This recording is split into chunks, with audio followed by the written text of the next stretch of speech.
Yes.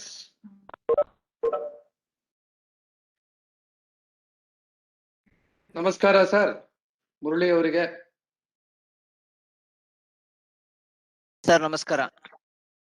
Yes sir, you are loud and clear. Yeah, I may not be.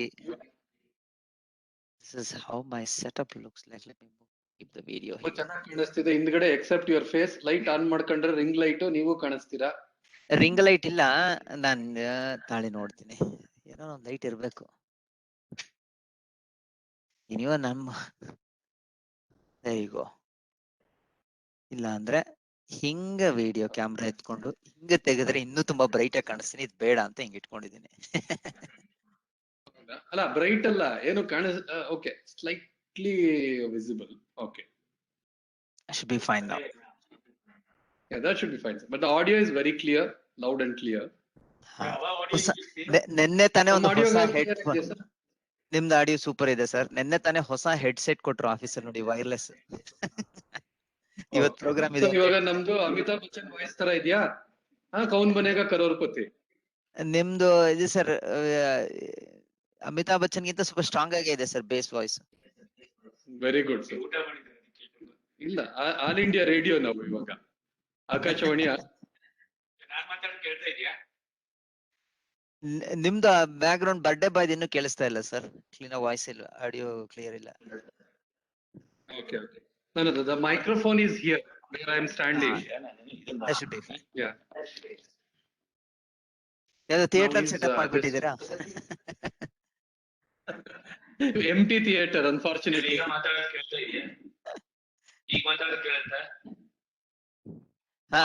ಸ್ವಲ್ಪ ನಿಮ್ದು audio ಇಲ್ಲ sir, weak ಆಗಿದೆ ನಿಮ್ದು audio. ನಿಮ್ದೆಲ್ಲ ತುಂಬಾ ವೀಕ್ ಆಗಿದೆ, ಫೀಬಲ್ ಆಗಿದೆ sir. What I am speaking is loud and clear, I guess. Absolutely crystal clear.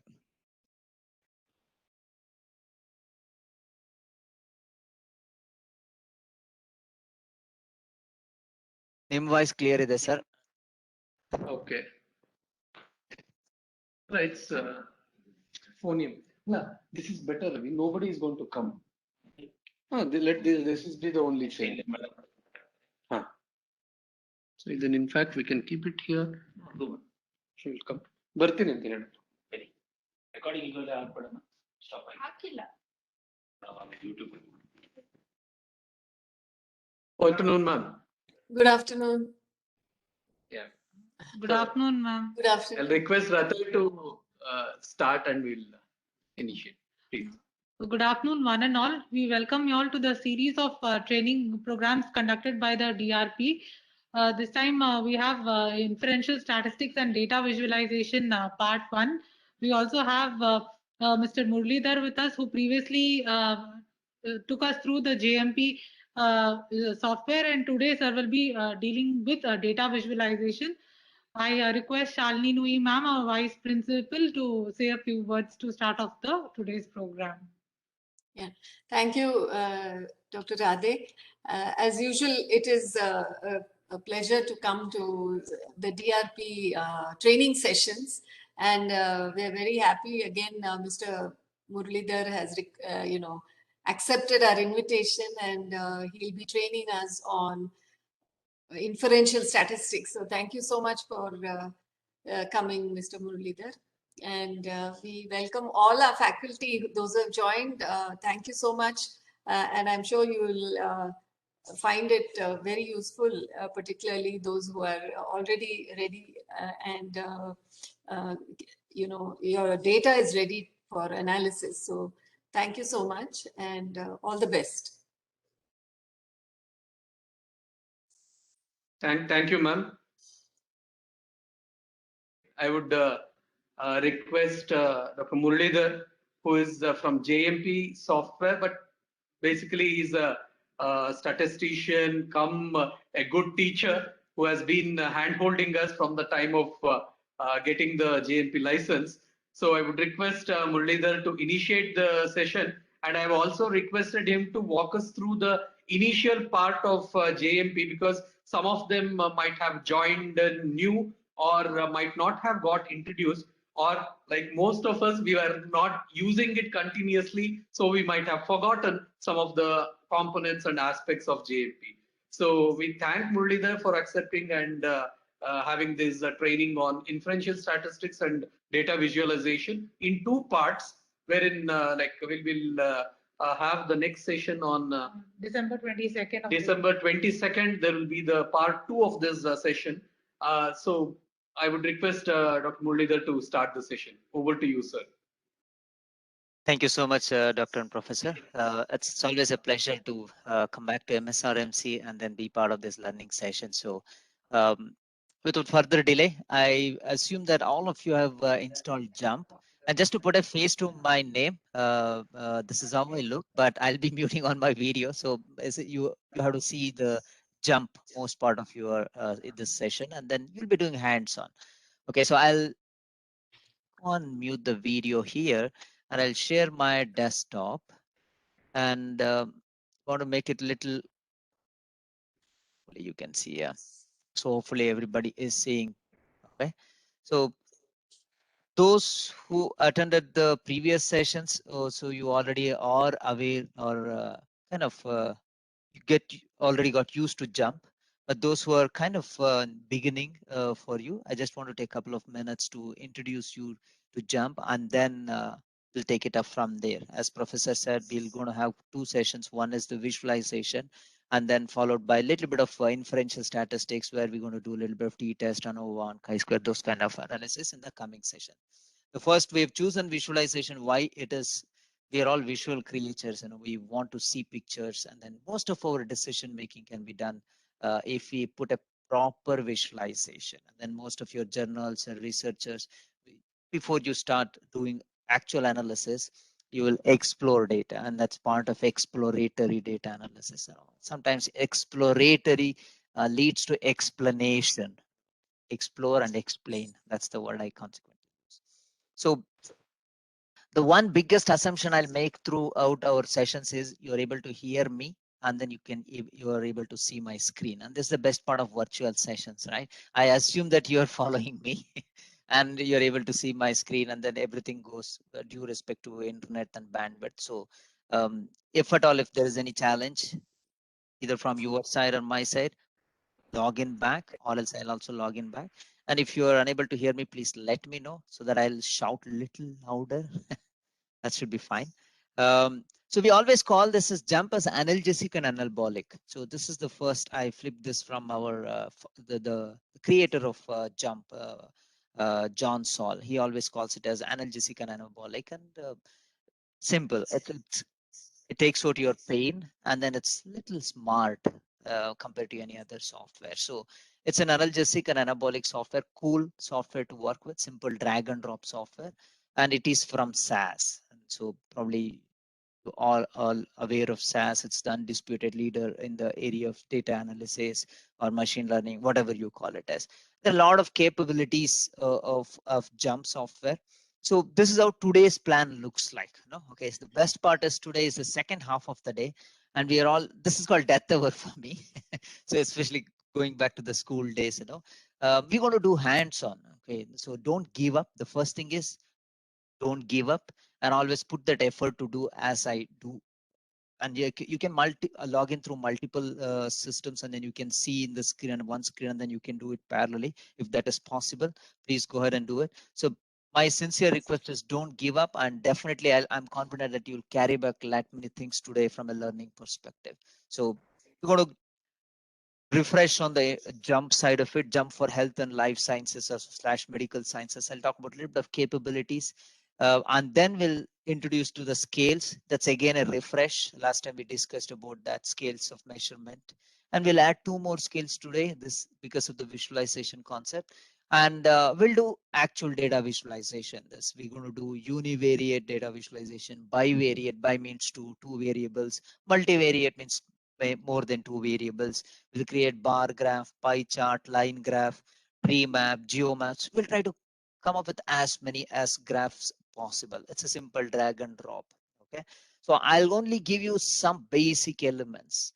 It's your data, and you're going to explore this when you go back. Normally I give homework, Now, you people don't have time to do homework, but I'll definitely next time I'll come back to your college. I'll ask you, hey, what happened to the previous day homework? So you're going to do unstructured data visualization also. You might come across a lot many unstructured data in your research or else in your classes. So word clouding, and then we'll wind up. I'll give you exercises. I won't disappoint you. I'll give you some exercise. Okay, so few requests. This is for online. Okay, this is my standard slide, whether I'm doing offline or online. Some other things is, I think it's pretty much clear. Please mute your microphone and keep your system volume high. It's going to be hands-on training, hot session. So please cooperate. That to second half. Today seems to be a little more sunny. So you can log in through multiple system if that is allowed. Please ask a question. If you say, hey, you want me to be a little slow, please feel free to ask that. You can use the chat window, ask me questions, and I keep the chat window on the right side so that I keep watching that what is happening. If you get dropped off, please dial in. I'll also do that. So don't give up, never give up. Okay, so just to give you a context behind what are the capabilities of JUMP when it comes to medical and health sciences. But it has all the capabilities of data onboarding. That means we call onboarding. That's nothing but data import. You can use a different word as well. So I call it as data wrangling. Another word is just cleaning. Before you treat someone, then you clean that, right? So it's something like data also same. We do clean the data and make it ready for the analysis. Those are all the capabilities of JUMP. You can import multiple formats of data. You can connect, you can transform, you can clean, you can look out for outliers, missing values, recoding. All those things can be done in JUMP. Next comes the data visualization, the biggest thing. And this is what we're going to do today. We're going to create graphs, tables, plots, heat maps, geospatial maps using a tool called drag and drop tool platform with inside JUMP. It's called Graph Builder. We'll explore other capabilities also. So the essence of entire data analysis is moving from data to decision. Okay, that's a journey, and we might use a lot of techniques and tools when we want to get into the decision side from data. So it's part of informed decision making, and you use the data, you explore the data, visualize the data, do some statistical techniques and apply some algorithms there, and then arrive at some kind of information or so-called insights, and then you take the conclusion and interpretation. That's where your knowledge comes into the picture. Okay, then comes a little bit of biostatistics side. You would have all learned looking at some basic descriptive statistics or describing your variables and doing test of hypothesis. That's where we're going to take next session at the inferential statistics.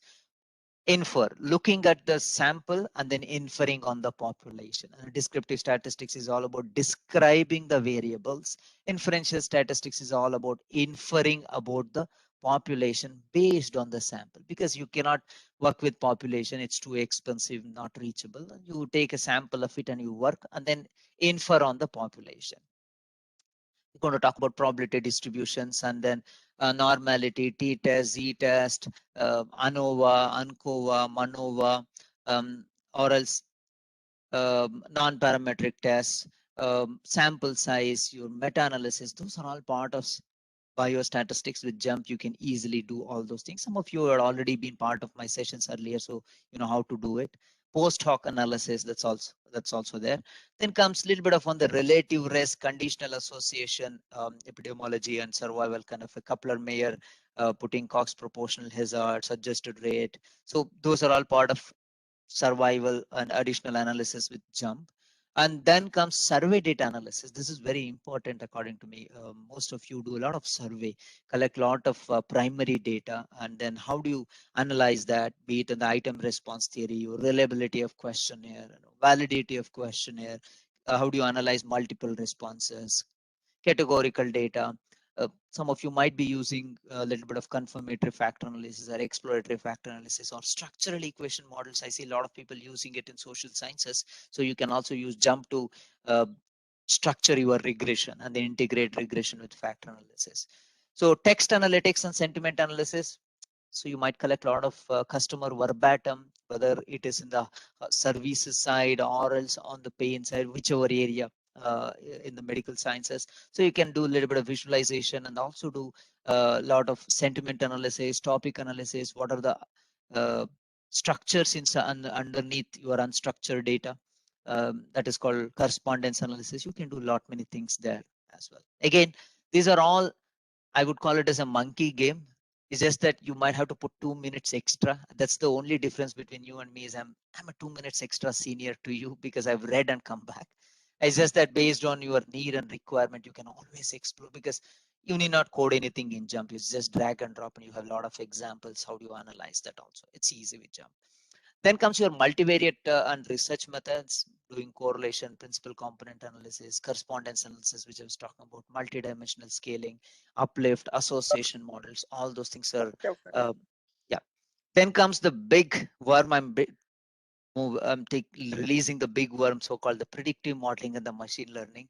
If you want to apply all sorts of regression techniques that are available in JMP, you can apply neural network, random forest, ensemble. Essentially, all these algorithms are either help you to predict something or else explain something. We use these two words. Either you want to predict something, you want to understand something. In life sciences, that's in medical, you want to do both. That's the best part about health sciences, is not only you want to predict, you want to understand better also. I keep this example always, if I want to predict my son's behavior, most of the times I don't want to understand him. I'll just go and then predict what his behavior is also about. So, but in life sciences, pharmaceutical science, medical sciences, you want to understand better. Cause and effect comes much more, takes the prominence there before you want to predict something. What happens when you increase one? What happens when you decrease something? So those kind of predictive explanatory models, I use the word explanatory, and then exploratory. Both the words are important. Explanatory and exploratory. Keep that in mind. So you can apply. Quality process Six Sigma may not be so much relevant, but if you're looking at any of the medical processes, you want to check how you want to monitor and then improve the process, you might have to use the Six Sigma kind of an approach there. Design of experiments, and I was talking to a professor the other day, mixed models. There could be some effects which are random effects, some of them are fixed effects, and how do you design your experiments from a clinical perspective or else from your medical studies perspective. That's the design of experiments. Probably we'll have an advanced session on the DOE side of it in future. So just to give a glimpse of what and all is possible with JMP. Are we going to do this today? Yeah, Professor, I have to arrange dinner for all of you, which will be difficult today. So we're going to take some of it, data visualization we started on. We'll take baby steps, and definitely we will reach there. That's a matter of time where you start teaching predictive modeling to, or you start applying predictive modeling to your medical research data. So just a matter of time. Take it from me. If I can do, anybody can do. So I always talk about this slide, and I think I sound like a broken record, but it's my favorite slide as well. We are not all statisticians. We are not blessed to be born with the statistics as part of our degree, but we use statistics. Think like a statistician. Statistical thinking is more important, and applying statistics is more important, so as to optimize your decisions. Don't apply statistics, you might take a better decision, but applying statistics will minimize the failures. That's where it is. Maximize your benefits or maximize the success, or optimize, let me use this word. So keep that in mind. You need not worry about, we're not going to get to the math behind it, stats behind it, but we're going to use that, when to apply, what to apply, how to interpret. That will be our goal. And applying statistics as part of decision making, not in any aspect. So we're going to focus on decision making. Okay, so just to refresh, any questions here at this point of time before I go on to the scales, summarize the scales? And any questions? I'll just look at the chat window. If you have any questions, please let me know.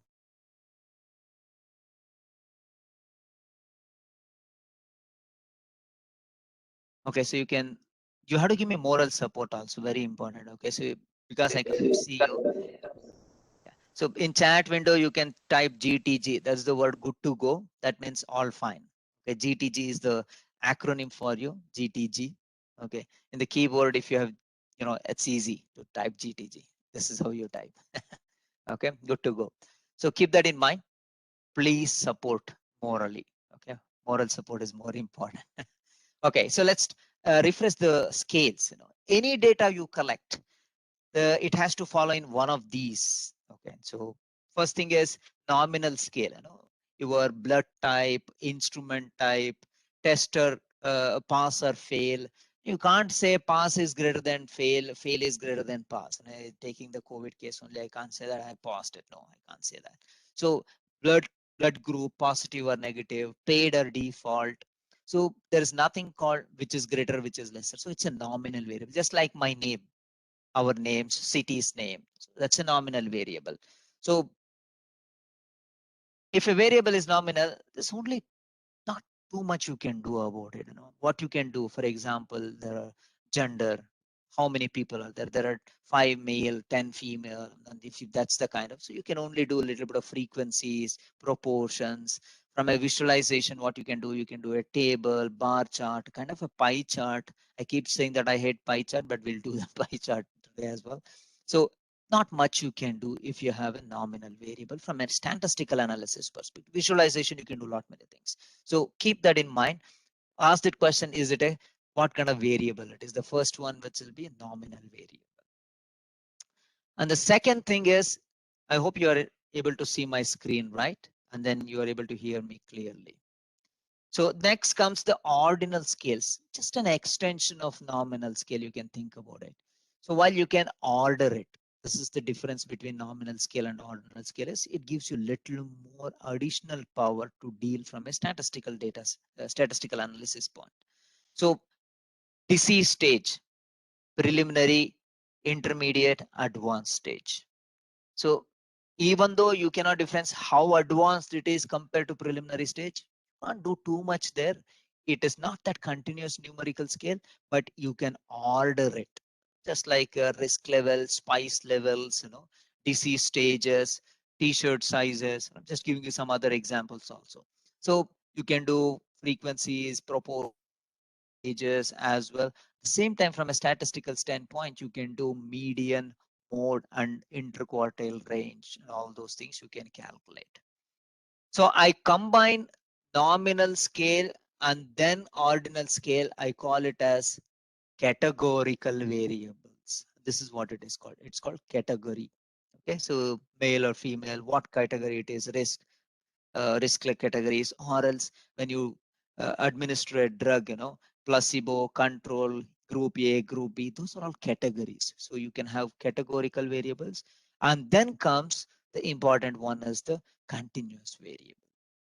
So continuous variable is your height, weight, temperature, blood pressure, satisfaction. How satisfied are you with respect to this kind of a service? That's also considered as a continuous variable. We normally don't consider that as a consider. There are two schools of thought, by the way. So why I'm telling you this, you collect a lot of primary data on the satisfaction levels when it comes to survey analysis data. So we consider that as a continuous scale, and we go ahead and then do a lot many analysis.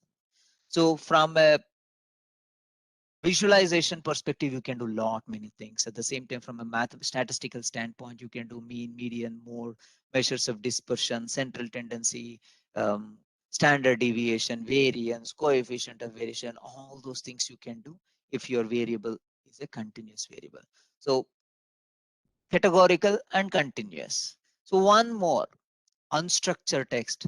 This is gaining a lot of importance nowadays. You have a lot of data where you go to customer or patient verbatim. We're going to do some of the analysis today, visualization of patient data, where you ask something, you collect the data, the verbatim, and then start visualizing it as a part of a visualization. At the same time, you can derive insights from your unstructured data. We call it as unstructured data. So where using that, you can find out sentiment of it, you can recognize patterns out of it. So you can do a lot of analysis using your unstructured data, customer complaints, employee remarks, patient feedback, your Amazon product review. I'm just giving you, right? And so you can take any of those unstructured data, and JMP can do as long as it is in English and other foreign languages. You can create a lot of statistical data analysis for your unstructured data as well. Now, one last thing is multiple response. Just to summarize here, you can see this, this is a nominal data, ordinal data, continuous data. Both nominal and ordinal are called categorical data. And continuous is always a continuous data, and then you have unstructured text, and then multiple responses. That means, for example, you ask your patient, hey, what are your symptoms? I'm having a headache, at the same time my leg is paining. So you'll have multiple response to your question. That becomes multiple response. There's a little difference in how do you analyze multiple responses also. So you can have multiple responses. Apart from this, you'll have audio data, video data, picture data, okay, vector as a data. So you can have any sorts of data here. So, but we'll focus on majorly these kind of data sets here. Any questions at this point of time? Any inputs, clarification? So just to summarize the data types, okay.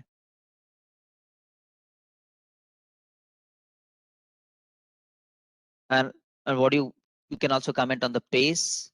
And then if you think any questions, hey, Murli, you're too fast and you're too slow, please feel free to add your feedback to the chat, or else you can unmute yourself. Yeah.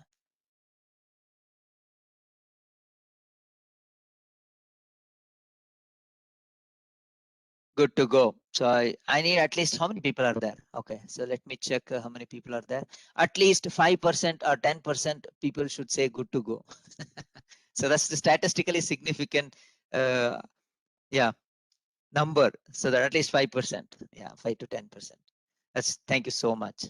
Okay, so now it's a quiz, small quiz. Probably I don't know whether you saw the answers or not. So now here match the following. So you have three variables. One is the height, another one is the group. So your experimental or control group, and the stage of disease, beginning, intermediate, advanced. So now I have three variables: nominal, ordinal, and continuous. Can you match? So just say what is the height, group, and stage. I just want A, B, C as an answer. What is height? What is group, experimental or control, stage of the disease? What do you give me in the order? Just type it.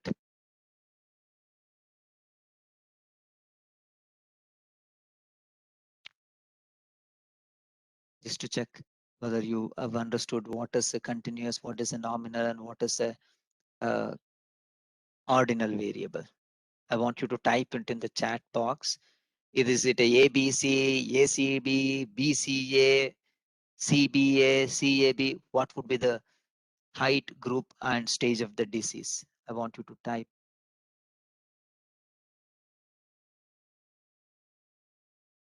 Simple. Height is a what variable it is?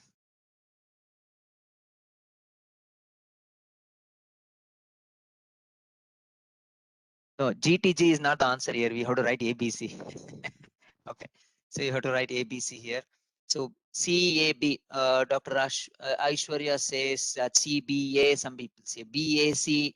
Okay, so I'm getting, if I want to go with majority, there are three answers. Now I'll wait for a couple more seconds so that you understand.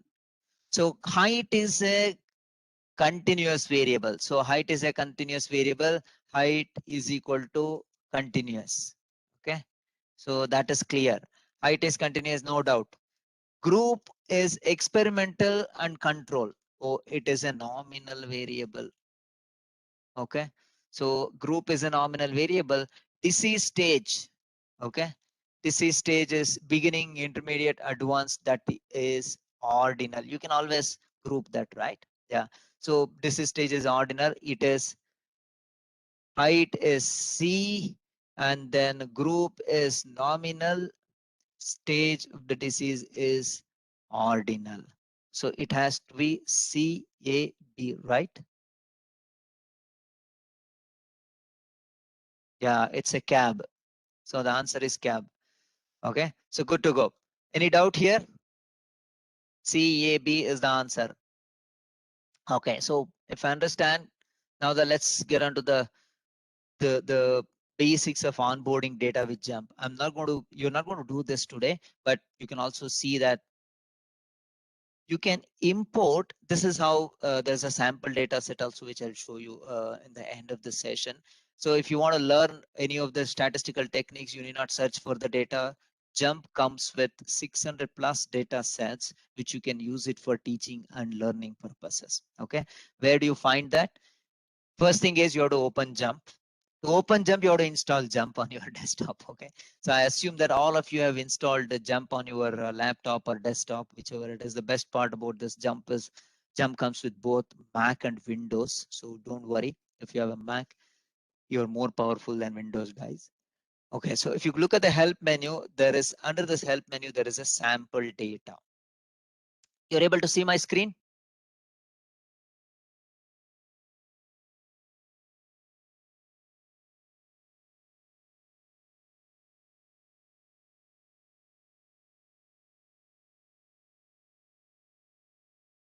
You're able to see my screen?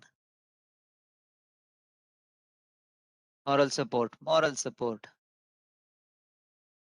Yes, thank you so much, Dr. Shalini. So, so now if you go to the help menu, there is a sample data. You have 600 plus inbuilt data sets inside the JUMP, especially if you look at the medical studies, all these data sets are inside here. Okay, so this is how it looks like a simple Excel data only. Yeah, so there's hardly any difference, you know. These are all the data which are available. So it's unlike any other softwares, JUMP has only one window. Okay, there's no two windows. You can see that when we do the actual data analysis, you will see. So there's no dearth of data. You can learn the data sets are being classified based on the kind of analysis you want to learn, or else the kind of or the domain you want. You want to study medical study, business and demographics, all these things are there. Examples for teaching is also there. Just wanted to show. So at the same time, you have your own data as well. You will have your own research data. So you can copy paste from Excel. You can import. If you say file open, any kind of file can be imported, whether it is PDF data, Excel data, text data, all sorts of data. Okay, so all this can be imported inside JUMP. Just click that data set, particular data set. For example, I have this, okay, Nicardopin XLS data. So let me open this. This is an XLS. Okay, so Excel data. Let me dub. Okay, this is how your data set looks like. Okay, domain abbreviation. This is a reported time for adverse event omitting. All these things are there. Body system, organ class, severity. So all this I've typed it in Excel. Most of us are familiar with Excel, right? So how do I import this? So okay, so this is the data set. So it is on my desktop. Let me close this. Okay. And here it is. You can see this. It is on my desktop.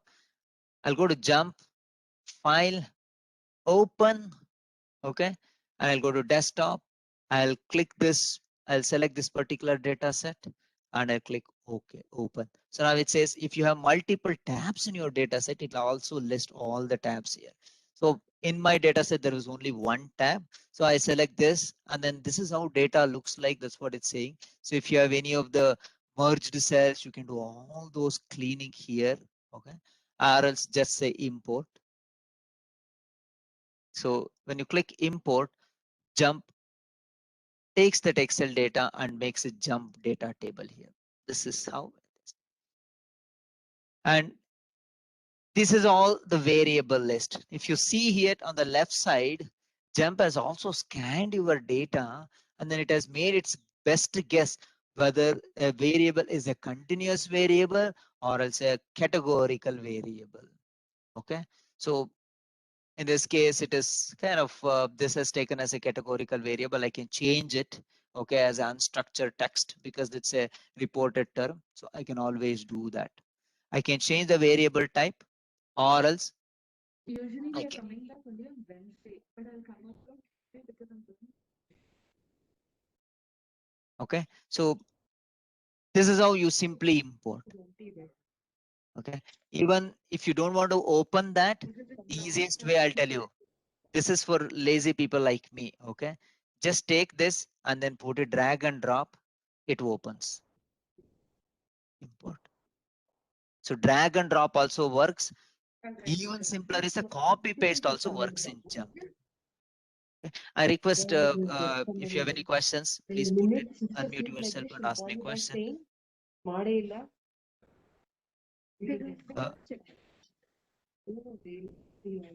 Any questions here? Dr. Tanisha, any questions? I could see you unmuted yourself. I mean, if you know the minute they see you, they'll ask.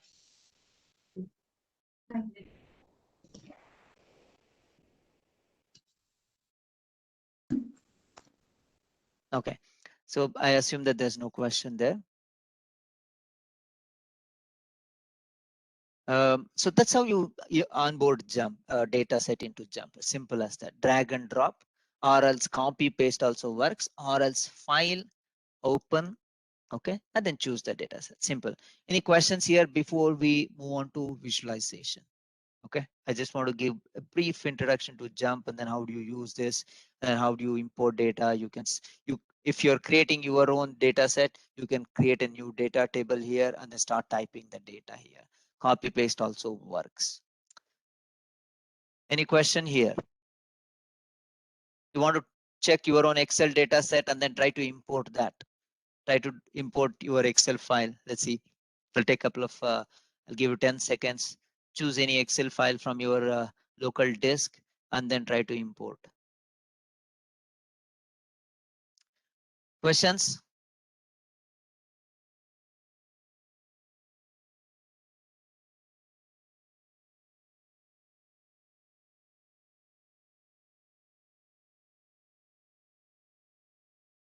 Okay, so I assume that there are no questions. We can proceed. Thank you so much. So let's get on to the visualization now. Okay, let me close this data set. I hope everybody has received that some of the Jump data sets which I have shared with you. So we're going to use that data set here. So sample data set I spoke. This is how your data set looks like. It will have a column name. It will have a file name. It will have a table name. There is a red triangle. These are all the columns panel where your variables are. These are all the row panel. I hope you're going to see the data set now.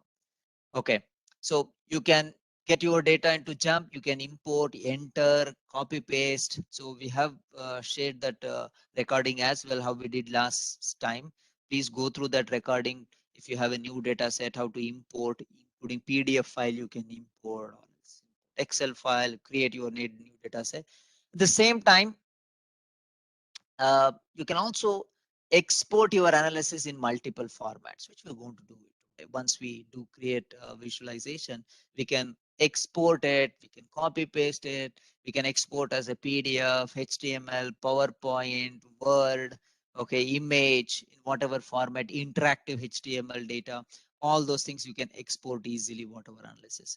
Apart from exporting to a format, you can also save that inside the data set itself. That's a very, very useful feature where unless you are clear with what is the final data analysis or the visualization or the analytical output you want, you don't create folders _1, _2, backup of this one based on the date. So just save the output inside the data set itself. Once you're ready for the publication, you're clear with whatever analysis you have done. So then you can export in whatever. And that's very useful. Okay, so data visualization. Okay, so you can create all these sorts of graphing capabilities: line graph, bar graph, pie graph, box plot, histograms, heat map, tree, mosaic plot, ellipse, bubble plot, scatter plot, geospatial maps. It's not about creating the graph. It's all about what kind of story you're going to tell through data.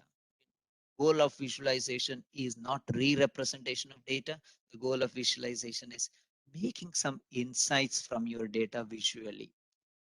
So given a book, probably I take 3 days to read it. But if you show me KGF2 movie, I'll watch it today itself. So that's how visualization. We're all visual creators. So we'll go through some visualization today. And Jump has powerful visualization capabilities, and life science extensively depends on visualization, and you see that and how visually your variables look or behave with one another, and then you make a lot of decisions out of it. So a picture is worth 1,000 words. Okay. And just to cheer you up, this cartoon, I like it. There's a pie graph there. There's a scatter plot designer. You can relate to it. Okay. And this particular statement, a picture is worth 1,000 words, not applicable for the poets. If there are any poets in the session here, they might object to this, because words are essentially words. End of the day, you cannot represent with a picture. So just letting you know. So a picture is worth 1,000 words. I'm going to do some visualization today. Again, keep that in mind. Visualization is daydreaming with a purpose. This is a standard statement. It's a daydreaming with purpose. And end of the day, it's not about the colors of the graph and what complex graph we're going to create. As far as my knowledge goes, working in the industry, it's still the basic graphs are the effective ones, especially big bar graphs, line graphs, or scatter plots, some of the distribution plots or heat maps and word clouds. These are all the basic but effective visualizations. We'll do some of the complex visualization also. We'll do some basic visualization also. Again, keep that in mind. When we do the data analysis, we first do univariate. That means understand one variable at a time. Okay, understand one variable at a time. And then comes bivariate. That means start exploring two variables at a time. And then comes what? After univariate comes bivariate. What comes next? Think about it. Think about it. One variable, that's called univariate. Then comes bivariate. Then comes multivariate. Thank you so much. Yeah, multivariate analysis. So we're going to do visualization accordingly. We'll visualize one variable. There are many effective techniques to visualize one variable. And then we start looking at two variables at a time. And then we'll start looking at multivariables. So one of the biggest limitation, you cannot imagine, or else you cannot visualize multidimensional space, not more than 3 or 4, maximum 3, 4 contours also you put. So our human probably minds are kind of restricted to 3-dimensional space. Maximum you can visualize, but my mind gets confused after 3rd dimension. Okay, so there could be some blessed ones here where they can imagine more than 3-4 dimensions, but it's little difficult for me to visualize more than 3 dimensions. So I'll restrict myself to 3 dimension, but you can create some of the advanced visualizations by adding little more contour, even though it looks like a 3 dimension, but you'll have represented 3-4 variables or more than 4 variables also. So we're going to take a data set. Okay, so what is the data set? I sent you the, let me check this one,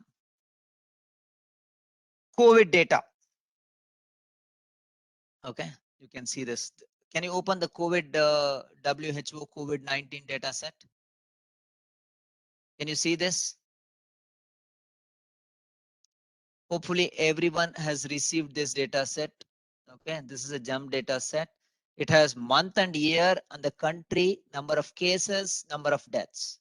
Simple. I've not taken a complex data set. I wanted to start with the basic simple one, because if you understand how to do it with a simple, it's just a monkey game. As I said, you can easily drag and drop and then create beautiful visualization. At the same time, think about what kind of story you're going to tell. It's all about storytelling using data and pictures. Okay, I'll give you a couple of seconds to open the data set.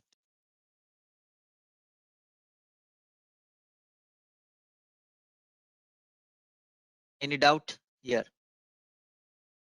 Open. I'll wait for a couple of seconds. I need moral support.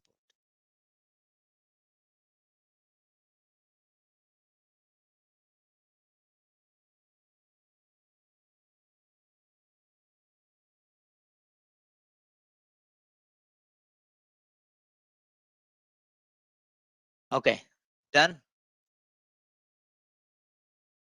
GTG, don't forget, good to go. Open the data set.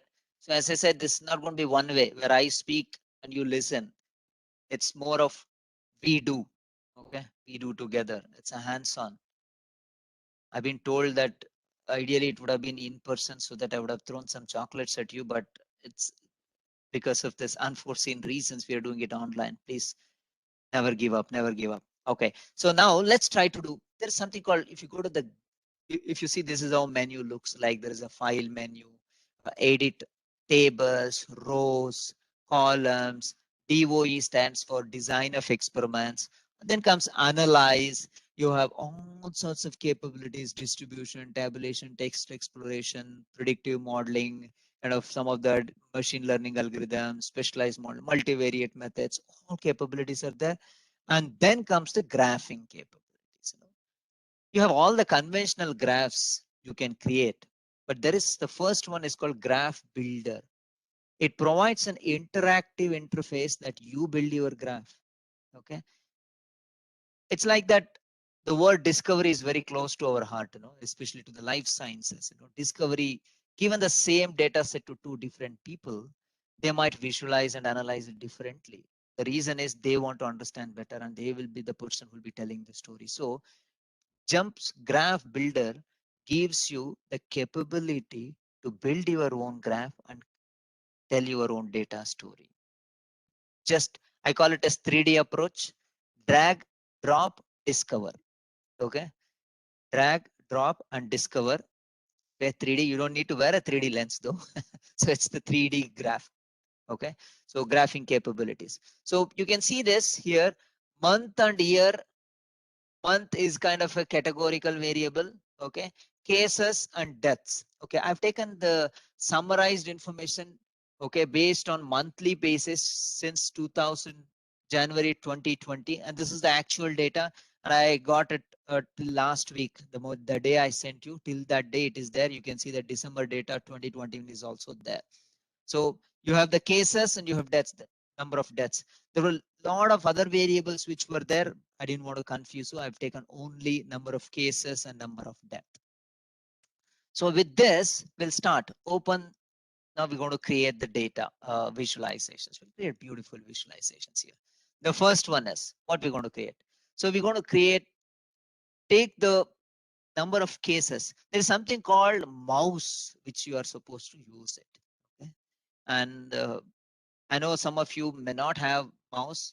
I'll give you a couple of seconds. Beg, buy, borrow, steal, whatever you do. And I told last time also, please carry a mouse, which would be very helpful. And then it is kind of very much need of the hour, I call it as, because drag and drop, with your all space pads and all, it's a little difficult. So what I'm going to do is here are my variables, and here are my drop zones.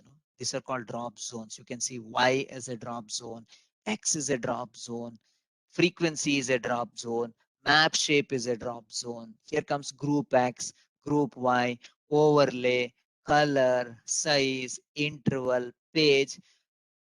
Drop zones means I will drag the variable and drop it to the zone. Accordingly, JMP will create the pictures or the visualizations. Simple. And then you can, once you drag and drop, you can also choose the palette of graphs on the top. You can see that there is a palette of graphs. You want to see, if you take the mouse next to it, it'll tell you what kind of graph it is. Contour graph. This is ellipse. This is a bar graph. Pictorially, it's kind of self-explanatory. You can see that. Okay. So what I'll do is I'll take the cases. Okay. And then drag and drop it to the center. See, there are many zones here. If you drag here, it says center zone. Add a variable to an automatically determined role. I'll just drag and drop. Now it gives me a simple scatter plot. Scatter plot, you can see that number of cases till now. You can see there are, in some, it's a summarization. Auto row cases is 9 million cases. Okay, so this is a box plot. Automatically you're looking at, you want to change it. This is a scatter plot. You want to see, you can change it. If you select, this is a contour map. If you select, this is a bar graph, histogram. This is, if you want to select bar graph, this is a bar graph. Okay. Keep the bar graph here. Click the bar graph. Click the bar graph. What I did exactly is I took the cases, I dropped it here to the center, and I click the bar graph. How many of you got it? What we are trying to create is, we want to create a bar graph of cases over a period of time. Since 2000 January, 2001 January, how are my cases across the globe? Across the globe, how are my cases? Okay, that's what we are trying to understand here. Any doubt here till now? I just dragged and drop it to the center. It's as simple as whatever you can fill up the blanks. Eating an ice cream. Okay, so good to go. I'll wait. Just drag and drop. Or I did again, I'll show you. I take the cases and drop it to the center. And then I click bar graph. This is the first one, is the bar graph. Good to go. And then I'll take the month/year and then I will put it to the X zone. If I put it to the X zone, okay, now it gives me a bar graph of cases over a period of time. You can see monthly. How many of you got this graph? Simple. Just drag and drop it here. You will get number of cases over a period of time.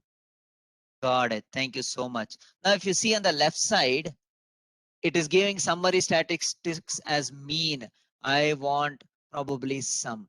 In this case, it's instead of mean, I want a, it says this is the average cases, but I want total sum here.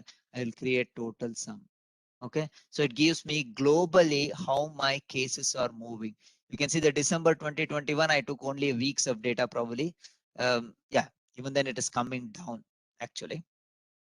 You should be in a better position to comment on that. I'm just a data guy. Okay, so now you can see this and you want numbers on top of it. Okay, here says the label. I want to see labels, label by value. Okay, and if you see that label by value, it gives me 1.7 kind of engineering kind of a number in this, a typical calculator value. I can change it to something called format pattern called engineering system of units, engineering SI, so that I can do a little bit of millions. You know, that's the easy way to represent. And what I did was I look at this no labels and I click labeled by value, and then under the label format, I chose, okay, engineering SI, so that I can see the millions there. Label by value, format, engineering SI, so that I can see. Yeah, you can also change it here on the ref side, access settings. Okay, start over. Cases, drag and drop it here. Bar graph, I took the year and then drop it here. I got the values. You want values, label by value, and then instead of auto, I chose engineering SI so that I can see. And I also changed it to sum. I wanted a sum or addition of all those. So now you can see that it started with 9.9K and the peak went was when April 2021, we had 22 million cases, and then it's coming down. It came down in the month of May, June, it again went July, August, which we touched 20 million, it's coming down. So more or less, I also anticipate kind of 13, 14 millions this month. It's not my revenue though, just guessing it. So, and then you want a bar graph. Now you got the bar graph. You can change it immediately. You want a line graph, click line graph. You'll get a line graph. You need not go back anywhere here. You click a line graph, you'll get a line graph. You want area graph, you'll get a area graph. Now you decide what makes sense. Visualization is making sense out of data visually. Okay. Bar, this also doesn't make any sense. Histogram doesn't make any sense. Probably I think I'll go for this one, or else a contour map doesn't make any sense. This also makes sense. It also gives you 95% confidence level. Line graph.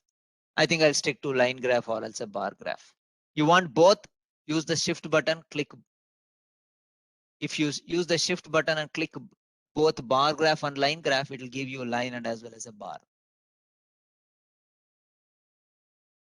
Any doubt here? How many of you are struggling to get this? I think it's simple, right? Drag and drop. Excuse me. I want someone to confirm it. Apart from Nandakumar sir. Now that he is the person who says got it. So others, please contribute. Okay. So you want a line graph, bar graph. Okay. Any other comments? How many of you got it? Got it?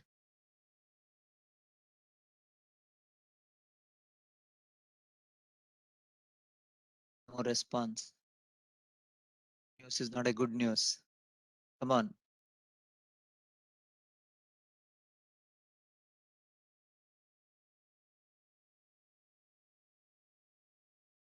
Are we good to go?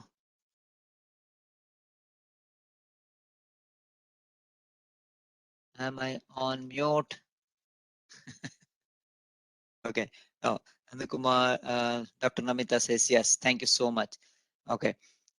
Next, now I want to see for the same graph. Okay. I want to see how many deaths are there.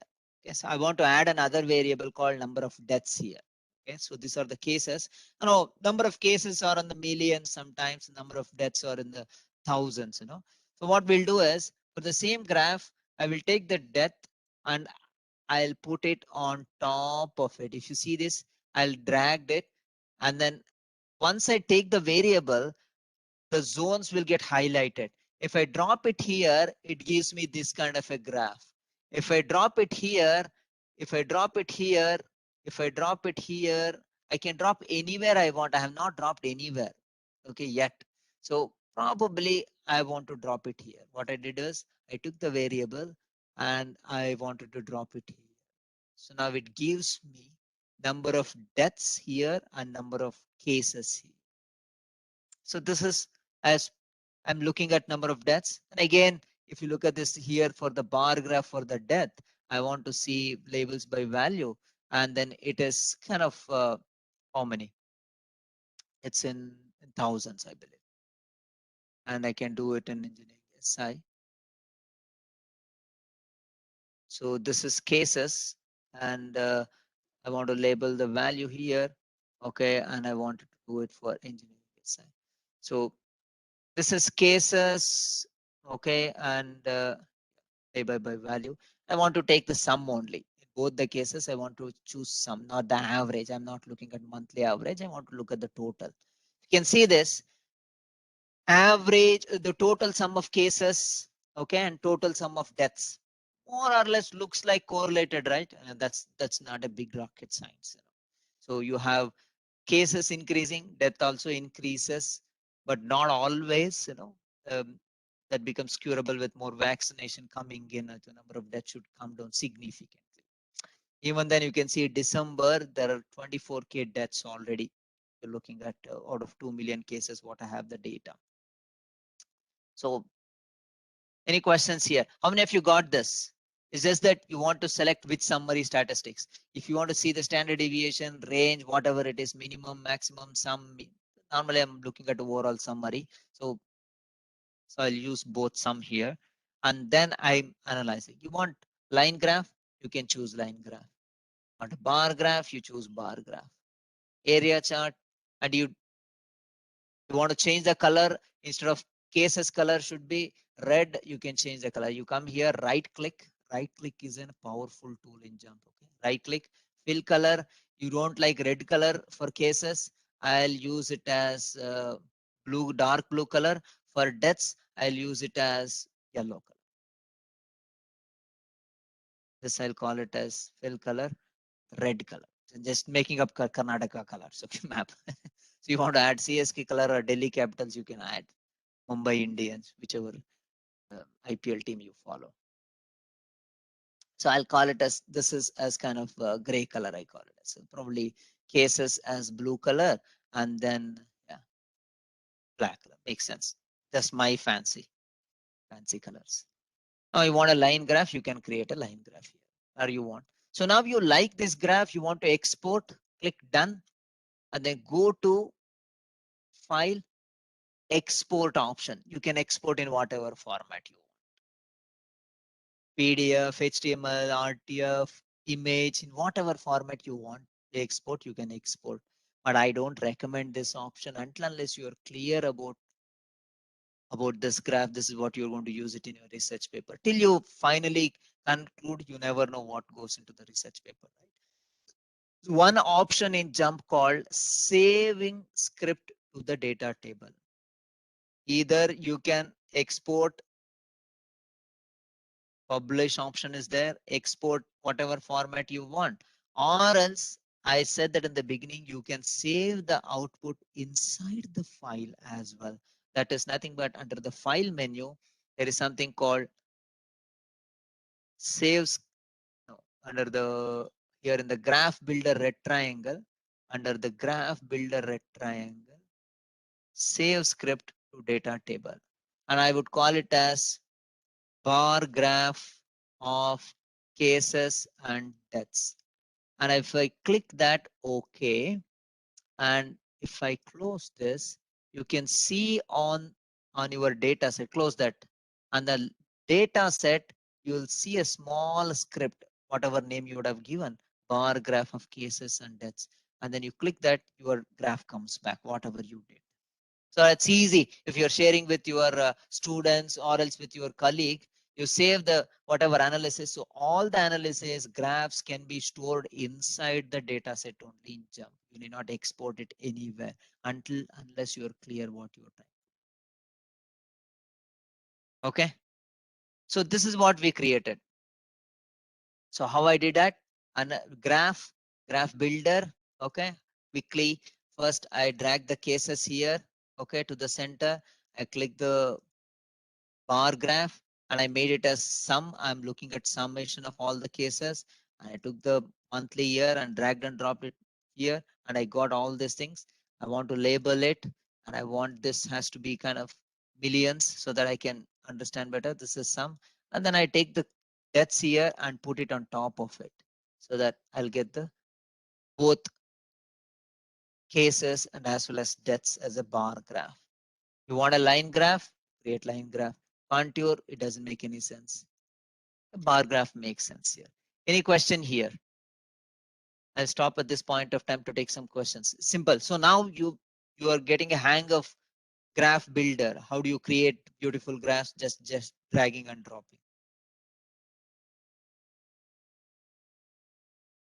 Any questions here?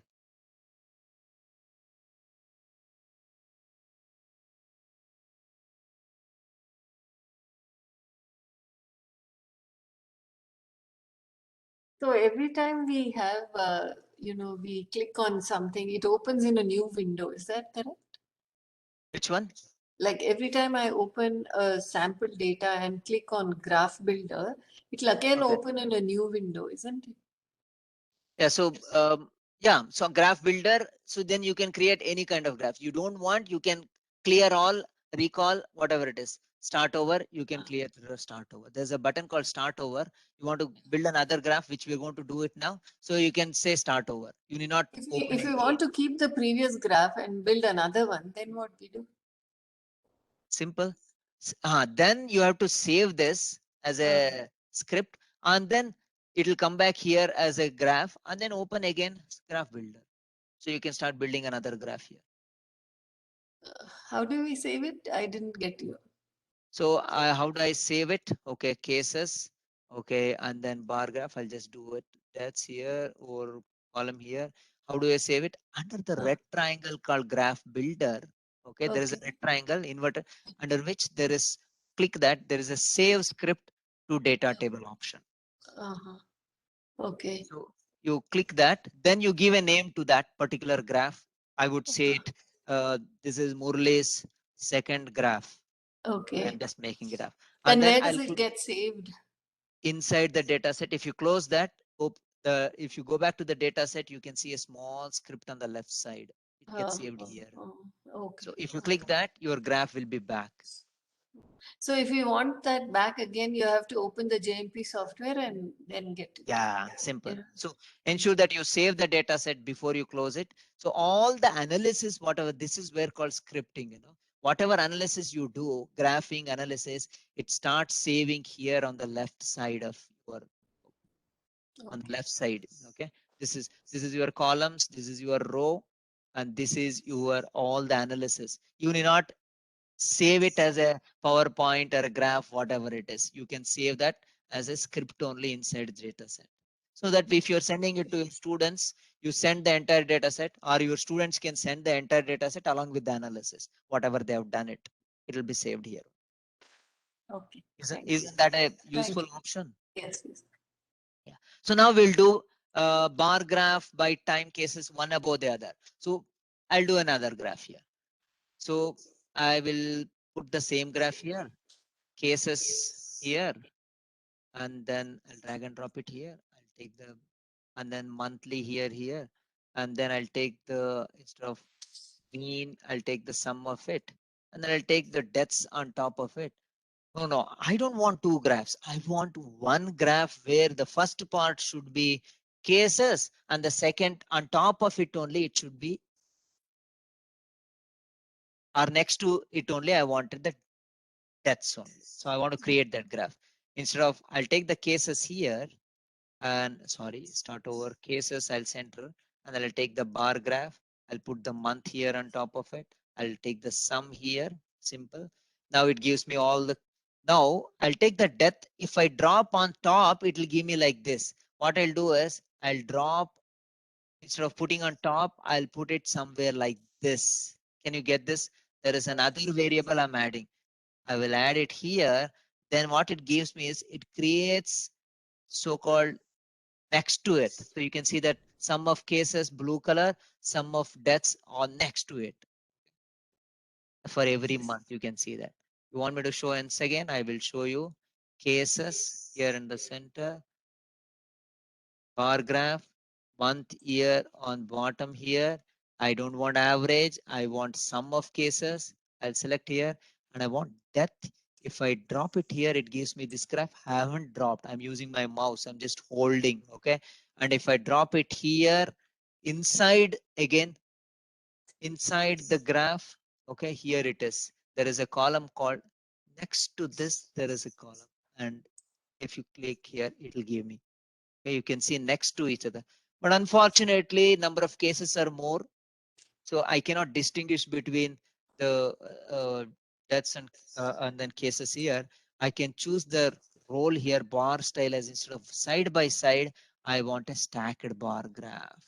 Now you can see that how many cases, how many, you choose it on the left side here.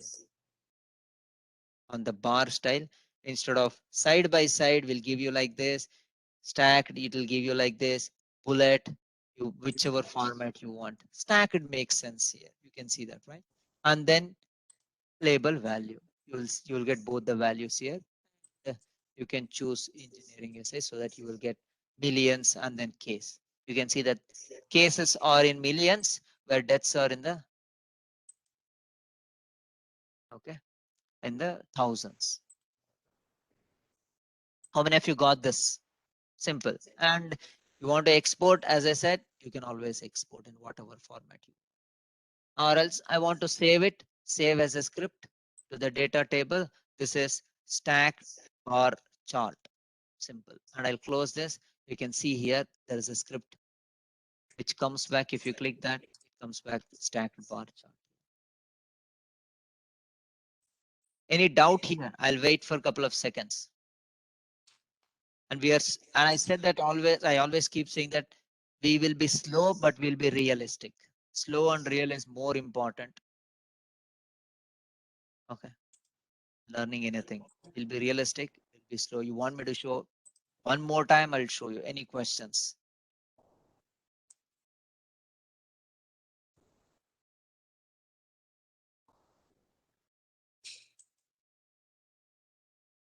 Any questions here? Doctors? Okay. You're getting a hang of it right now. So we'll build another graph now. We'll build tree map of deaths by country. See, I want to see how the how deaths have been kind of distributed across country. And the problem is, for United States, we all know the number of deaths is too much. Cases might be too much as well. But if I put anything, it will be little difficult for me. So if you have, I need to have a summary of all those things. There's something called tree map. We'll create a tree map now. What do I do is graph, okay, graph builder, and I will take the deaths here and I'll put it onto the center. Any doubt here? Just drag and drop, okay, and then take the country and drag and drop it to X values. So now this is something you get something like this. It's not difficult which country has highest, which country has lowest, little tricky here. What I'll do is instead of this graph, I'll choose something called here called tree map. Can you see this? There is a tree map. This is where it is. Next to the pie chart, there is a tree map. Can you see that? You click that pie tree map, you will get something like this. How many of you got this output? Now you can see based on the country, it He gave me some options. Again, expensive. Is it? Slovakian government combo is Mute. it is 16 to 17 lakhs. Is it? Please sit down. It's okay. What about here in Pune? You were Yeah, saying- I'm trying it. okay. So how many of you got this output?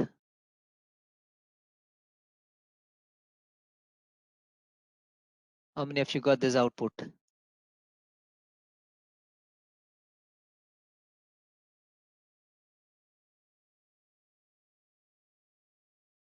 You want me to show again? I will do it. Start over.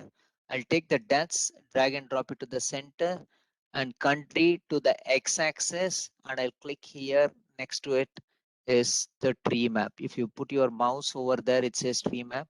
Now you can see United States, and this is how and you can choose here. Instead of that layout split, you can say squarify. You'll get the first one on top of it, and then you want values, size by value, you will get the value here. Okay, so you can see how many deaths. So you can see that the smaller countries are not being represented as it's. So you can see this visualization will give you which are the countries which are top affected when it comes to death. So you can also mouse over, it'll give you percentage also. You can see that. So 14.8% as it compared to global. Okay, that's it contributes to that level. So then comes India, Brazil is here. Any doubt here? This is called tree map.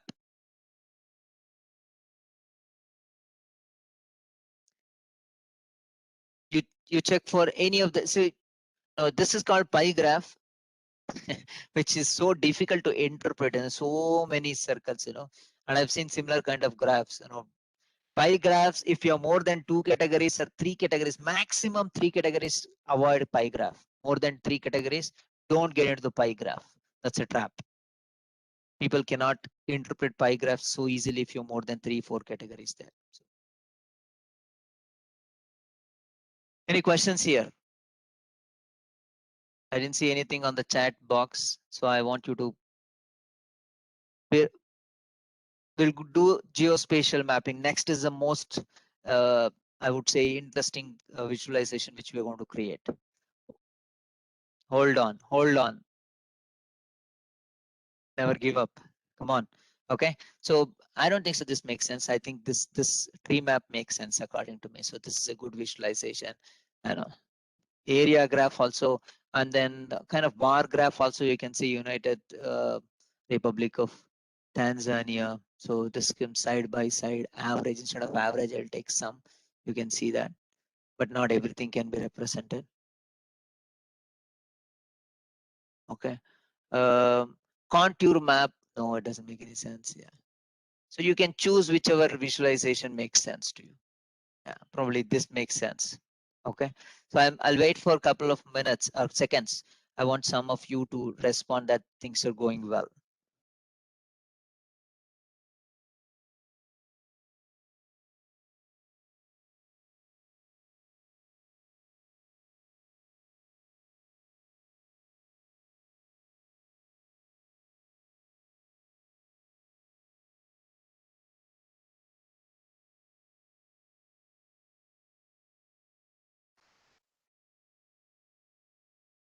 Any questions? Start over.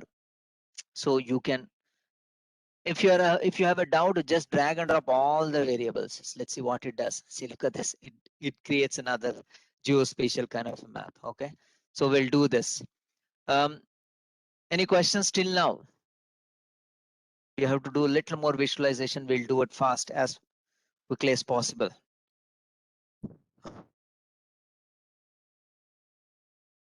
Okay. So JUMP has another capability called geospatial mapping capabilities. So it understands this country names, and then you can use the background map to create a heat map as well. Okay, so we're going to do that here. Now that we have the countries here, so what we will do is we will do a geospatial map based on the depths, okay, or based on the country by depth. Are we good to go? Any questions? Please do ask.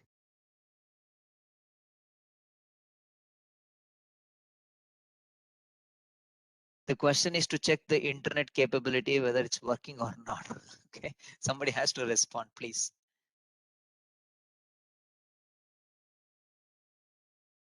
Good to go, good to go. One more, few more GTGs I need. It has to be statistically significant number of responses. Thank you. Okay, so yeah. So what we're going to do is now the country, there is a map shape. Again, use the same data, graph builder. So JUMP recognizes the country names. Take the country and then put it onto map shape. And when you drag and drop it to the map shape, JUMP understands, hey, this is a geospatial data. Even if you have longitude and latitude also, it recognizes, but now we have country names. So just I dragged and dropped it on. I took the country name and then put it into the map shape. So now it understands, hey, you are looking at understanding data from a geospatial perspective. So now it gave me a map. So it connects to the background map. We'll talk about it. So now I want to understand the depths based on, I'll just drag and drop onto the center. Now look at this. If you do this, it'll give me the sum. I'll change it to sum. So based on the color mapping or the heat map, you can understand where is the highest number of deaths till now, where are the lowest numbers. You can change this gradient also. Okay, colors also you can change. How many of you got this mapping? First thing is you should get this, then only I can proceed further. I'll tell you once again. From this screen that you have shown, if we have to go back to the data, how do we go? The same data. The same data, close it, close the window. Here is your data. Oh, close the window, it will go back to the data. Okay. So if your data is opened, it'll show that particular data or window. So come to the graph builder, take the country, put it into the map shape. That's simple. Yeah, got it. Okay. So now you can also change the color. So instead of mean, again, look at the sum. Okay, you can choose any metric. You're looking at the variance or a standard deviation, anything, median, mode. So normally it gives the average, change it to sum. Okay, we are looking at sum of deaths across those locations. So once you do that, then you want to change the color. Okay, you can double click on this gradient. You can change the color theme if you like this kind of a color, or this kind of color you can choose. So you can see this kind of colors, kind of yellow. So this is all beautification. Okay, there's nothing value addition from my side, but it depends on what color you like. If you want a qualitative chromatic kind of colors, you can choose it. If you double click on top of the color shade, this makes sense. Yeah. So we are in the mid of okay, from it comes to global quantum, I think we are somewhere in the mid where the US tops it, and then comes a little bit of Brazil. And on the lower side, if you look at this is where you are Australia, and this is where you are Papua New Guinea. Okay, so and some of the other countries. China is also on the lower side of it. Okay, yeah, China. Sum of deaths was only 5,097 till now. Okay, that's what WHO says, the data says.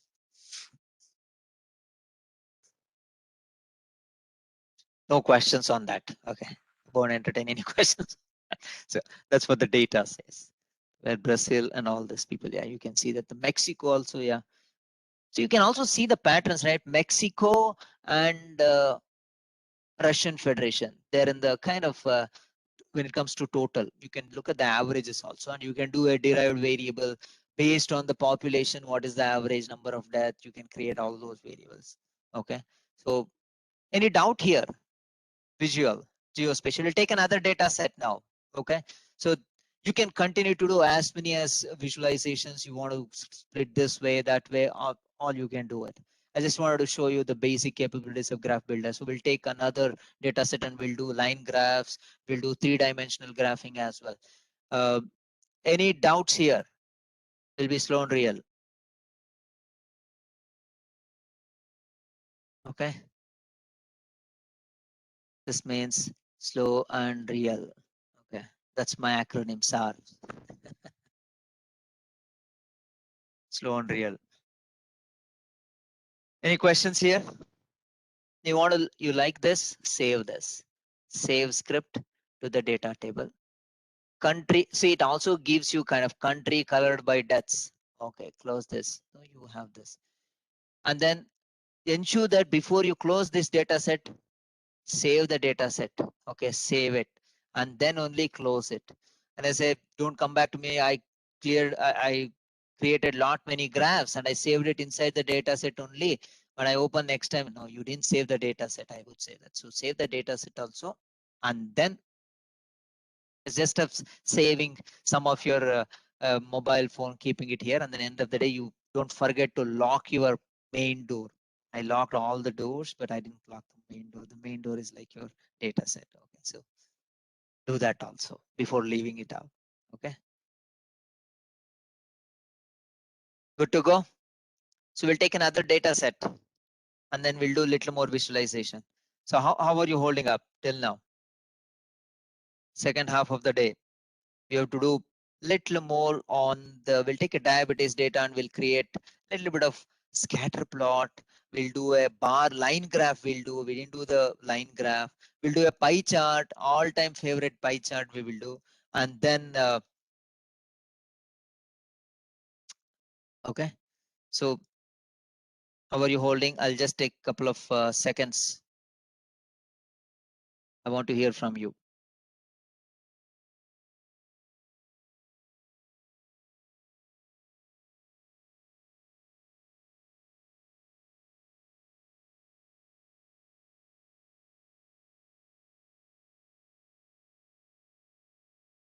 Any questions?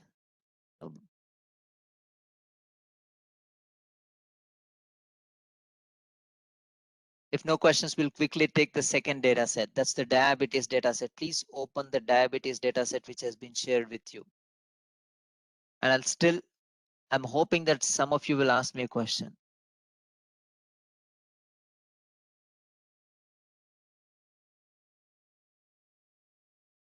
So this is how your diabetes data should.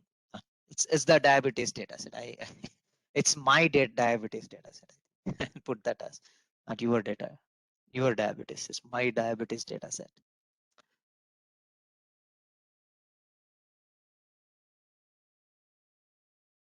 I haven't heard anything on the chat box or the voice. Okay. We're getting to 4. Quickly, I'll show you a couple of things. And then how much time I have also is another question from my side. Okay.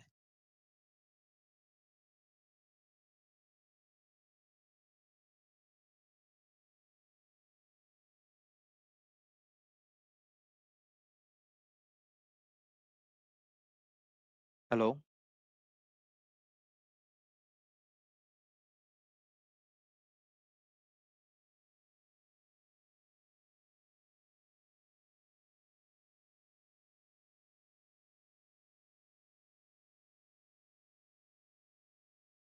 Hello, Hey, sir. You have another yeah. 25 more minutes, so you can continue. Okay. So 25 minutes, and then you'll open up for the question. So you have the diabetes data, and we'll quickly create some basic graphing as well here, and then a bit of multivariate graphing as well quickly. Hopefully you have opened the data set. Please open. If not, I'll give you a couple of seconds. It's the same graph builder only. Okay. So what I'll do is I want to create a couple of graphs. Let's create a pie chart. Okay. Let's understand this there. This is a standard data set. I modified it. Okay. So there's a disease progression. Okay. Y value, diabetes. And then I've converted that into low and medium, high. Okay. There are two categories, same variable. And then age, gender, BMI is body mass index. You know better than me this data. Okay. LDL, HDL, TCH. Okay. TCH, BED. LTG, no, glucose group. Okay, so I've added a few more variables as well. Group is ABC. So we just want to create a little bit of some of the graphs. Okay, we'll create a bar graph. We'll create a pie chart. We'll create a line graph. We'll create a scatter plot. We'll create a multivariate chart also. Okay, so we'll go to graph builder. Graph builder. Okay, by now you're familiar with graph builder. Now you drag and drop any of the variables to the center, the jump automatically creates some graph for you. That's the best part. Okay, so I want to see the first graph is I want to see by pie chart by group. Okay, how many people are there in by gender? I would say gender or group. I would say. Okay, let's take the group and then drag and drop it to the center. You can see this. Okay, and then click pie chart. You'll get pie chart. A, B, C, D, E pie chart. How many of you got this output? I went to graph builder. Okay, so I hope I'm using the same data set which has been sent to you. If not, I do use the same thing. Diabetes latest. Yeah. Graph builder, and then take the group, drop it to the center. It will give you something like this. Click the pie chart. And you can always change it, instead of sum, you can take the summation of it. You want a ring like this, you want a comb like this, whichever you can choose. This would be a better one, or else this is the pie. And you want labels, label by value, label by percentage. You can do whatever option. So left side, you can see the options here. You can click, you want a ring like this. Yeah. This is kind of a donut chart, and they call it as donut chart. You can click that. Start over. You want to do it by gender, drag and drop, click gender. So you will get by gender. You want how many percentages? Yeah, you will get 46% is the gender 1, gender 2, and then 53% is gender 1. I don't know what is gender 1 and 2. Just keep that way. So just drag and drop. Start over.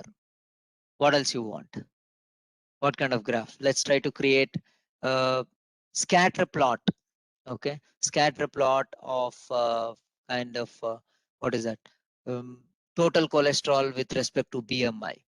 I will select BMI to y-axis, total cholesterol to x-axis.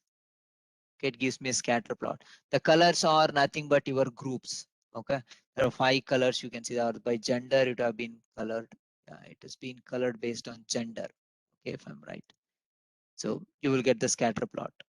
What I did, I took the cholesterol, BP. In fact, you can select both and then drop it to the center. It'll take one on one axis because they're continuous variable. Automatically it'll give. And you can select here. Okay, you want a regression. You don't want the points here. You unselect the points here. You want a contour. You will get a contour here. You want a regression kind of with 95% confidence. You will get this one. Line graph. You'll get line graph. Bar graph. You'll get a bar graph. Area graph. Histogram doesn't make any sense. Heat map, you will get a heat map. This is the most horrible graph I ever created. Okay. This is a, yeah. So probably this makes sense according to me. So a contour graph or else a regression kind of a line makes sense for cholesterol with respect to BMI. Any doubt here?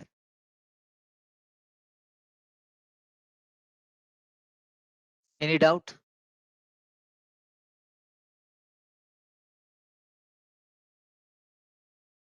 So you want to create a multivariate chart. Let's try to do a multivariate chart. Okay. So how do you do a multivariate chart? Graph. Okay.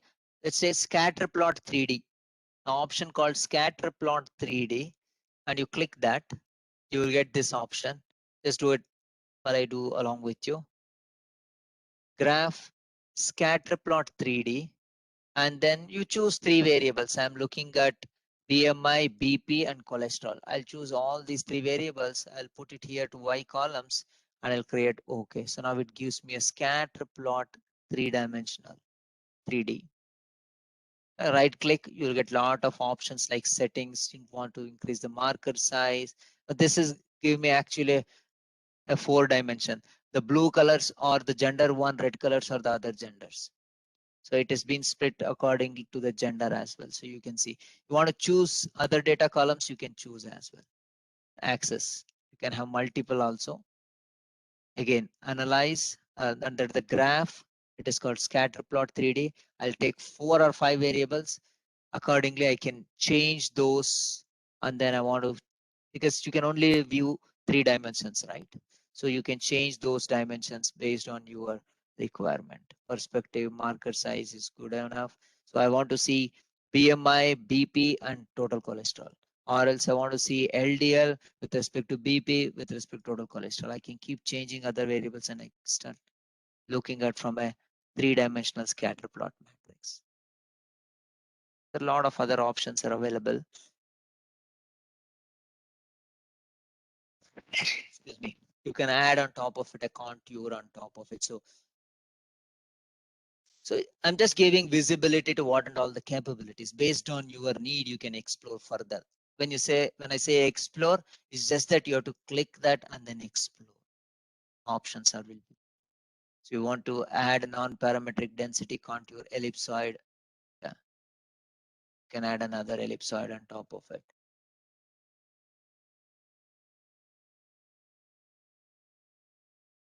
Any questions here? So I'm sending you the data set with the scripts today so that you can see what and all I have done as well. So I sent you the data set without scripts. Okay. So that I created histogram. Okay. So bar chart I created. You can see this. This is the bar chart based on the group total cholesterol. We'll create that. Okay. So we'll take the graph builder. I'm dragging and dropping cholesterol here, and I'll put a bar graph here. I want to split this based on group. I'll drag. If I drop it here, it will give me like this. If I drop it here, it will give me like this. If I drop it here, it will give me like this. If I drop it here, it will give me like this. Drop it here, it will give me like this. So based on where I drop, it creates the graph, and you choose what graph makes sense to you. And I think I like this graph. Probably this is good enough for me. I can see A, B, C, D, E. What is the average, or say average? Now it makes sense for me. Average cholesterol. I am not looking at the total cholesterol. Okay, so I'm looking at the what is the average cholesterol across the group. I want to see label by value. You can see that the group C and D have the same cholesterol level, and then the lowest is what group B is. And if you want to split this by gender, you can take and then split by gender. To overlay here, you will get by gender. So just that you celebrate kids' birthday, people will present them, give them gift, even before the guests leave the house, the kids will tear that gift and then start opening and then start playing with. Keep that mindset when you work with graph builder. Just play around. Then you'll get beautiful visualization. Using that, you can tell the story. So just keep exploring that drag and drop. Hey, if I drop it here, if I drop it here, what visualization it's giving. So what makes sense? I think probably I'll use this instead of this. I'll use this. Makes sense. With gender 1 and 2, I can see that with group D, the gender 2 has a lower cholesterol than gender 2 or gender 1. Yeah, there is a statistically significant difference in the cholesterol levels between two genders. I can do a t-test right away here only without doing anything. Visually, I can say that, hey, there is a statistical difference, significant difference in the cholesterol levels between two genders in the group A without actually doing actual t-test. Visually, I can conclude.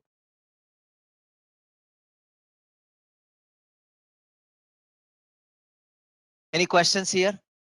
Now that I can do another visualization, start over. I'm looking at how my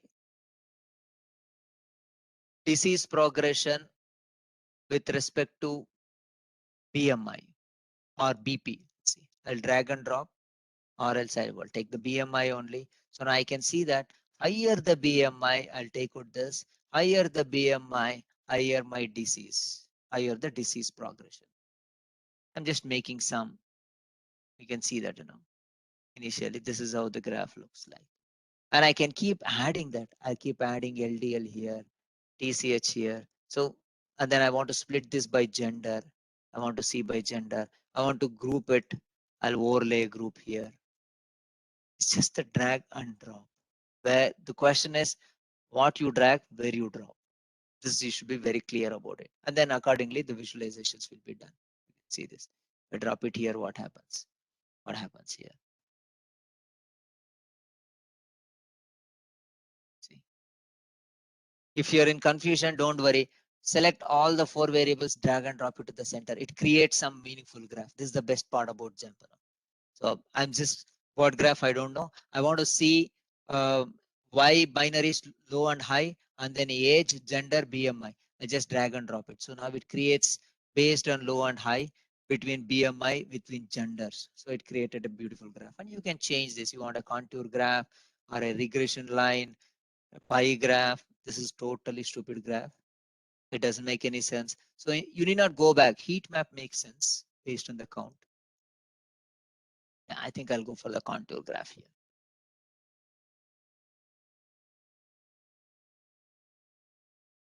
Okay. Now, as a there'll be a small test now. I want one of you to create a graph for me, and you're going to share the screen. Okay. So now this is I want you to create, okay, histogram of total cholesterol. Histogram of total cholesterol.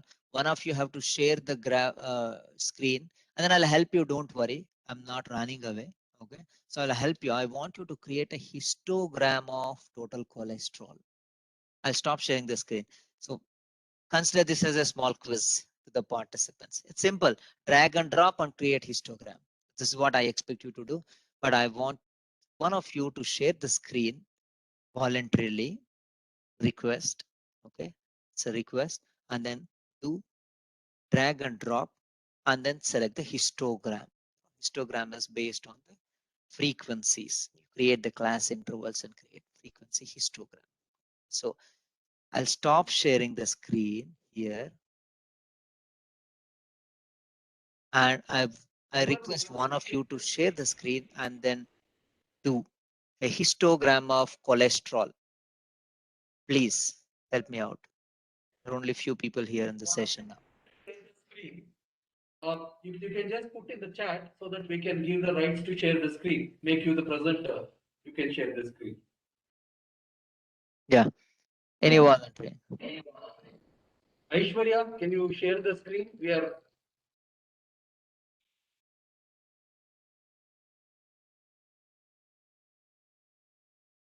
Given you Okay. Histogram of cholesterol.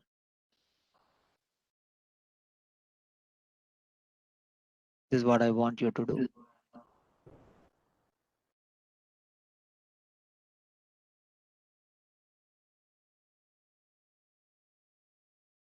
So share the screen and then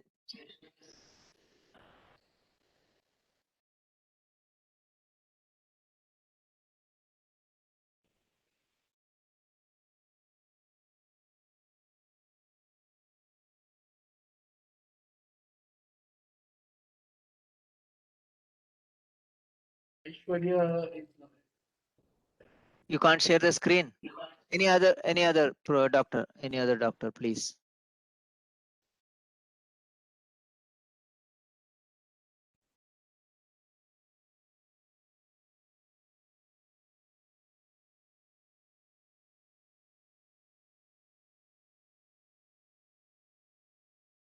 histogram.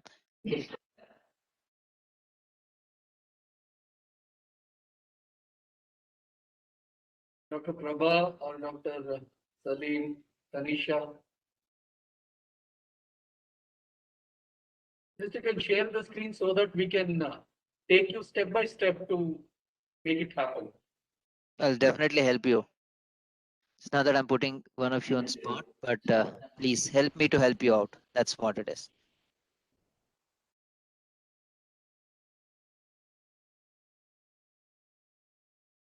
Dr. Tanisha, are you there?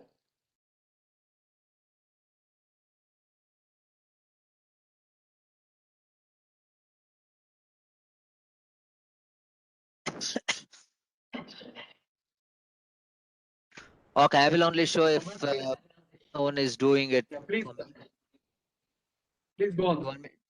Yeah, I will do it for you. Now, somebody has to give me the option to share the screen. No, I can't share the screen. Okay, so I will do the screen too. Okay, so it's easy, simple. Okay. So now that you can see my screen, I'll go to graph builder. Okay, so I'll take the cholesterol. Looks like I have a lot of cholesterol. Okay, so I'll take the cholesterol and I'll do a histogram here. Simple. You want a horizontal histogram? This is you want a vertical histogram, just drag and drop it here, you will get a vertical histogram. You drop it here, you will get horizontal, drop it here, you will get a vertical. And you can play with it, Okay. You want a shadow polygon, I always like it, or as kind of a kernel density. This is how you're play with. And you want to split this based on gender, just drag and drop it. Or else you want to overlay, no, you can see this. This is the power. You want to put it here, it'll give me different. But I want to see that overlay. This is nice actually. Okay. So I can choose smoothness. This is how it looks like. And you want means and standard deviation, you can do it. Okay. Any questions here? I'll get back to histogram only bar. This is histogram. You don't want wrap, you can wrap it. So it gives me differently. Yeah, this is for male and this is for female. Any questions here? So you can explore and you can Google it out. There are a lot of YouTube videos on. I am showing you basic visualizations. Again, I said basic is always effective. So keep that in mind. You can do just dragging and dropping and start exploring the data. I'm looking at the clock here for 18. So I'm keeping some time for clarifications and questions and then question and answer. So yeah, I can go on and go on. Okay, so there are a lot of visualizations. Line graph I created here. It is you take BMI versus disease progression. Okay, parallel plot with. So if you want to learn, go to help. There is something called tutorials. There is a graph builder tutorial. This is where I strongly recommend you to go through during your weekend. Okay. So where it gives you what and all different, how to go about it, how to do it also. At the same time, under the sample data, if you look at this, there is a geographical maps, graph builder, all those options, bar chart, line chart, how they've done it, the tree map, parallel plot, all those examples are here. I want you to explore. Before I sum it up, one important graph I want to show for the unstructured data, and then we'll wind up the session. Okay. So I want you to open this data set called help menu, under which sample data. Okay. Open the help menu. Under the help menu, there is something called sample data, of which there is a last option called text processing in the bottom. So there is a text processing, and one of the data set is called nicardipine. That's, am I making it right? That's how you pronounce it, right? Nicardipine. Forgive my medical knowledge. Okay. So please. So if you open that data set, it has reported term for adverse event, body system or organ class, all these things are here. And the severity, this is the same data I imported in the Excel when I wanted to show you Excel import also. So how many of you open this data set? Quickly, we'll do a unstructured data visualization. Quickly. I want to. I hope you have opened the data set, help, sample data. I want some responses, okay? Under which there is a text processing and there is something called nicodipine. Yeah, thank you so much, Aishwarya, Dr. Aishwarya. So how do you visualize unstructured data? We are trying to visualize a reported term for the adverse event. This is the term, okay? There are a lot of, and we want to visualize this and then want to understand how many people are talking about which kind of reported illness, okay? So omitting, okay. Yeah, these are all there, around 6,000 people. I'll go to analyze. There's something called Text Explorer. If you click that, this is the pop-out window, you should get it.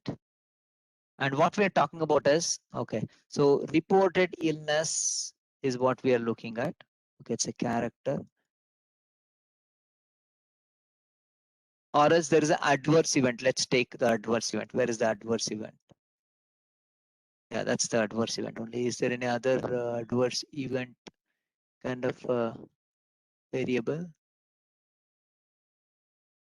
Okay, so analyze. Text Explorer will take the reported illness, okay, and then choose the language. If you don't choose also by default, it is English. Choose the language English and click OK. So now what it does, it splits that into number different terms and phrases. You know, this is one where Audema is something which 603 times it has been repeated and people are talking about it. Vasoconstriction. Okay, so vasoconstriction, increased anemia, all these things. How many of you got this output? What I did is I went to analyze, text explorer, and then I chose the reported term and put the text columns. I chose the display language is English and clicked OK. And under which there is a red triangle. I'll click the display option. There's something called word cloud. If I click word cloud, you will get something like this. How many of you got this output? So that means majority of the people or the data in that is all about, how do you pronounce this? Odema, right? Odema. Yeah. Next is a vasoconstriction and then increased anemia, hypertension, pulmonary abnormal function, hepatic hypotension, okay, whatever. So those are the things where it's called word clouding. You normally do a word clouding when you have unstructured data. Red triangle means there are a lot of options. You can beautify this, you can make it centered, and then kind of I want the arbitrary colors, okay. So now it gives a little better appeal from a visualization standpoint. You can see that based on the color. And then the size of that, the word is a direct reflection of the count, how many times it has appeared in that particular. Okay, so it's in that way it has been constituted. So that's a bit of unstructured data. Just to summarize this session, I wish someone takes the opportunity to summarize this session. And if not, I will only summarize. Okay.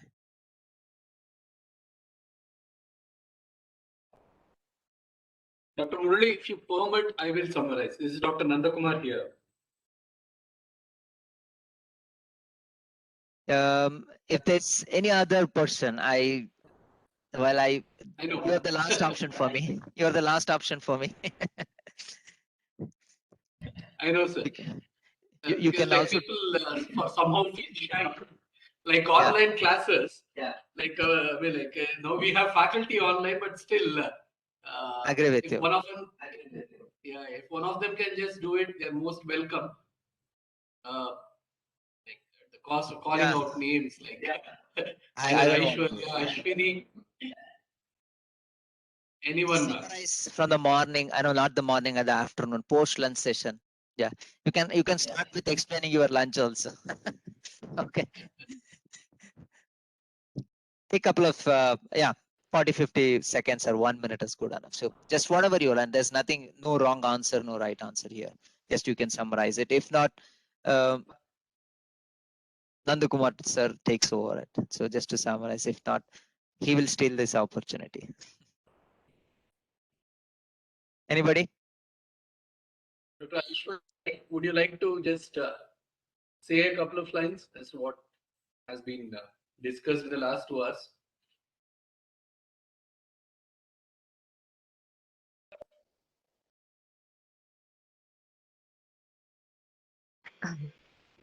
Thank you, Professor. Yeah, go ahead, go for it. Dr. Aishwarya? Yes, sir. Could you Yes, please sir. just say Whatever on the top we call it, it's not top of the mind or top of the memory, whatever you call it, whatever it's from last 2 hours, whatever you heard, you can speak about it. Yeah, sure. I'll try. Yeah, thank you. Anyways, first of all, thanks for such a session because I've attended your other sessions that were also like good. So today, as we say, it is again a revision for us because we have, since we have attended the other ones. Indeed, this was necessary because we have actually forgotten since we were not in touch with this. So we started with the very basics, and you have explained each and everything very nicely and with much patience as always. So we did a graph. Basically, I joined a little late by 3:15 or something. So from what time I joined, I understood like we were doing about the graphs, different types of like visualization of the data that we were talking about. So basically, we did bar graph, then a little of the pie chart. Then we have scattered plot 3D scatter plot. We did. Then with the help of your data, only we completed all this. Then, yeah, this is a very little summary of what I have done. No problem. That's absolutely perfect. Thank you so much. Yeah.